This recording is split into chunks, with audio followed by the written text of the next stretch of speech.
Welcome back to the Citizen channel, or welcome if you've not been here before. Where have you been? We're going to have a look at Swindon Town versus Manchester City today, a preview of the game at the Energy Check County Grounds. We'll just call it the County Grounds, shall we, just to make it a little bit easier. Friday the 7th of January with a 8 p.m. kickoff scheduled. A matches against this League Two side is being broadcast live on ITV1. There you go, in the UK and on the ITV hub. So we're first out of the blocks for the FA Cup this weekend. FA Cup is where we've probably underperformed in anything. I know we've won the Carabao Cup. It's not our cup anymore, unfortunately. I know we've won the Carabao Cup a few times, but I think we've always underperformed in the FA Cup. And a couple of wins in, 10 seasons or so. Could have been 3 or 4, I think. We've just done a little bit better. So it's a funny to be disappointed, isn't it? But I do like the FA Cup. I do wish we had a few more wins to our name. So welcome to this little preview. I'll have a quick look at Swindon, of course, how they're doing. I'm not going to have a go at their starting 11, guys. I could easily just put in the starting 11 out in the last game, but I won't do that. So we'll leave that. But I'll try and predict Cities, which is a little bit more interesting for this, isn't it? Let's be honest about it. Who's in charge? Well, we've got Mr. Darren England in charge. He's only refereed I'll say it, well, yeah, it is only probably 21 top-flight matches in his whole career. So it's an interesting choice, but obviously playing a championship, is that what you call them? Division 2, whichever, I don't know what the whole Football League side, a Football League side, obviously it's probably a fair appointment, to be honest. He's been in charge 11 occasions this season, so he has improved. He has done a lot more this year, obviously, showing 43 yellow cards and 1 red, so almost 4 a game, which is quite high for the Premier League referees this season. His linos are Lee Betts and Harry Leonard. 4th official is Mr. Coote, David Coote. And there's no VAR. Yes, fantastic. There's only VAR at the home games, which is very odd. You have a competition where some games have it, some games don't. I think it's totally wrong. You either have it on them all or you don't have it at all. Very, very weird, but hey, this is what we have to put up with, isn't it, guys? Previous meetings, yeah, well, we've met a few times, but in the FA Cup, we've only actually met 3 times at Swindon. We've met them at Main Road, of course, in replays and other games. So, but please check out my little History Boys feature. Give a little brief look at those 3 games. And we played 3, and as of yet, in the FA Cup, we've not beaten them. We've not beaten them at the county ground, so we're going to have to break a bit of a hoodoo, aren't we? I know it's only 3 times, but hey, it's still there to be broken. We go on about records, and that's a record we need to put straight, isn't it? General odds to win the FA Cup, of course, City are the favourites, no surprise there. You can generally get 7-2, and the next favourites are Liverpool on 15-2, so way above anyone else, City at the moment. Interesting enough, Swindon are generally about 1,000-1, but if you want to go on Bet Victor, you can get 3,000-1. So obviously you want to put a quid on there, you'll probably lose a quid, but that's interesting. That's to win the FA Cup, don't forget. Not this match, just to win the FA Cup. Please check out my little odds feature as well, a little bit of information on all the prices, etc. I don't condone gambling, and please, when the fun stops, stop. But please check out my little odds special as well if you're that way inclined and interested in that. Odds to win the match itself, of course, 1-12 for City. So I've seen a lot worse than that, or a lot better, depending which way you look at it. 11-1 the draw and 28-1 for a Swindon Town win. So please check out that odds feature. How will it pan out? Well, there we go. With the badge, good badge, 1879. It's that old team. So they've been around for a long, long time. A lot of history. History isn't trophies, guys. History's when a team starts. So they've got a lot of history, Swindon Town. Some people should learn from that error they make, comparing winning trophies and glory with history. It's two totally separate things. It can be both, of course it can, but history's history. The badge has the Latin motto Salubritas et Industria. Latin, I'm not very into Latin. Translation English, I believe, health and industry / hard work. Well, despite this, yes, Swindon's form this season has been just a little bit erratic, so perhaps the hard work has not been put in very much over the season so far. But they've not been doing too bad, and no doubt the City effect had a galvanising effect on them last week, on their players anyway, against second place Northampton last week. They won 5-2, as the players probably vied and put in a stellar performance to make sure they got into the manager's starting 11 perhaps for this City game. But perhaps I'm being a bit mean there, but I would probably think so, don't you?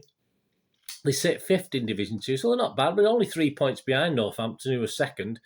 Forest Green are actually setting a strong pace. They're currently 10 points clear of Swindon, but obviously about 7 points clear of Northampton in second. So they look as though they could be destined for a move to the first division. And obviously Swindon will be battling out with the others to try and get up there with them. Harry McCurdy actually obviously cemented his start in next week's in the City game with 4 goals in that Northampton game.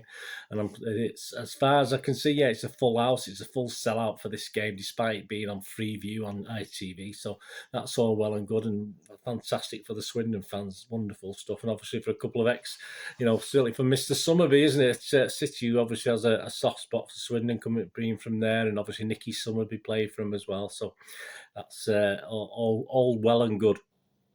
Manager Ben Garner, I think they all came out of that Northampton game fairly fit, so he's got no fitness worries to speak of. He doesn't seem to have any COVID worries like some of us are suffering at the moment, so he should have a completely injury-free squad ready to go. So I wouldn't imagine he's going to change the team much from the successful one against Northampton, based on the fact that they played pretty well, which they must have done. So as for us, a couple of days rest, of course, after the Arsenal game. I would hope the players had a couple of days off, didn't have to report back for training for at least 2 or 3 days. It'd be interesting to see the side Pep puts out again. With this COVID situation, we lose players and we don't really know at what stage. And obviously, Pep's press conference is a couple of days away as I'm recording this, but. I do expect where he can, first teamers who actually need time on the pitch will be given time. I do expect to see at least a couple of youngsters, but no guarantees of that with Pep if he has a more or less full squad. A little bit more on that in a minute. But I do expect to see a youngster or two. And with an 8 days rest, if you think about it, from this game to the very, very important Chelsea game, I don't think Pep will shy away from playing a pretty strong team. He's not just going to put youngsters in this team for the sake of it. And anything less than a comfortable City win for City, I will be absolutely flabbergasted, and all credit to Swindon if they pull something off in this. But whatever the team, and as I said, I think it'll be strongish. I will be utterly flabbergasted and devastated if we don't get through this third round. The starting 11, I think Stefan and Palmer are the shoo-ins. If Palmer doesn't get a game, I think he'll just give up and go somewhere else, to be honest with you. So I think Stefan and Palmer are definitely shoo-ins, with the possibility of McAtee to give him that experience. We do know, or we have heard, that Foden and Zinchenko are out through COVID, so we're not sure how many days it's been or how long they have to isolate for, so obviously we're not 100% sure when they're available. Stones, I suppose, is still a bit of a mystery, so I'm going to leave them out for this game as well, because we just can't base it on the fact that Stones will come into this. So I've done an 11. Let me know what you think, guys, with this and what you do. I say if I get 7 or 8 of these, I'll be very, very happy. I've gone for this team: Stefan, Cancelo, Aki and Diaz. Could be Aki and Laporte, but I don't think he'll change the centre. I think he'll go strong on the centre half. And I've stuck Wilson Esbrand in there as a left back. How about that, guys? That'll be interesting, won't it? Why not? Why not give him a chance, I think.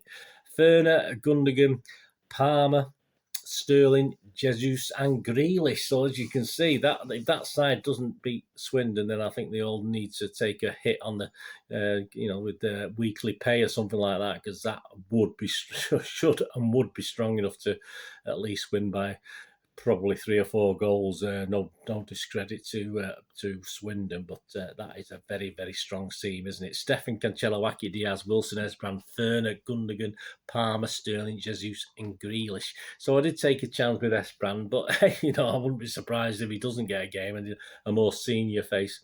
So what do you think about that, guys? What do you think about that starting lineup?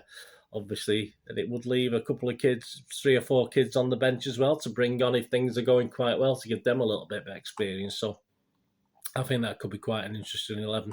So there you go. Let me know what you think anyway. Right, little quirky stats to say. We've not played Swindon that many times, so just a few little simple stats. This is the first meeting in any competition between Swindon and Man City since the FA Cup third round tie in January 2002. Yes, that was at Main Road. City won 2-0 thanks to goals from one Chop and Kevin Horlock. Man City have won 10 of their last 11 meetings with Swindon in all competitions. Yeah, we didn't start off very well against them back in time, but we've done all right recently. We've only lost one, with these matches taking place between 1988 and 2002.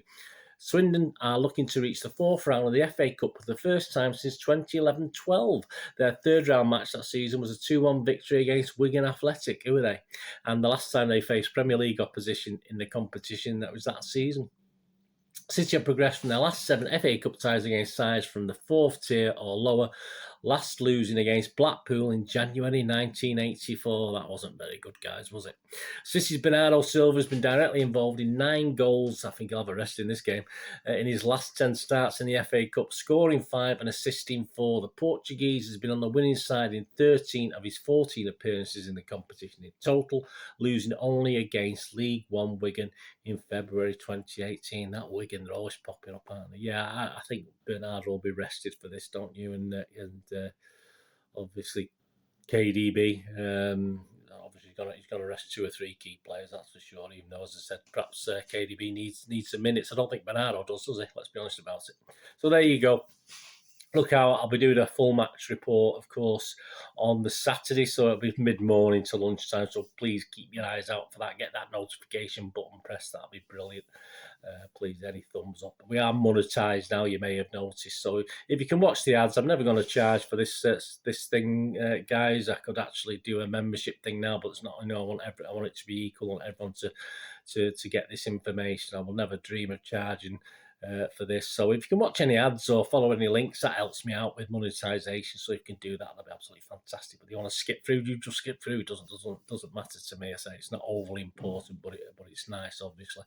So there you go. I'll be back on Saturday with a match report. And also, please don't forget to check out my other 2 features. The History Boys, as I look back at those previous 3 FA Cup matchups at Swindon, at the county ground, Swindon, and of course the Odd Show, where I'll see if there's any value. There's a bit of a value. Certainly is. So have a look at that anyway. But thanks for watching. Have a good rest day. Have a great one. Look after yourselves, look after your friends, look after your families. More importantly, let's all look after each other. So we'll be here again on the Citizen channel. I only ask one thing, please stay safe, Blues. Come on, City. Thanks for watching. Bye for now.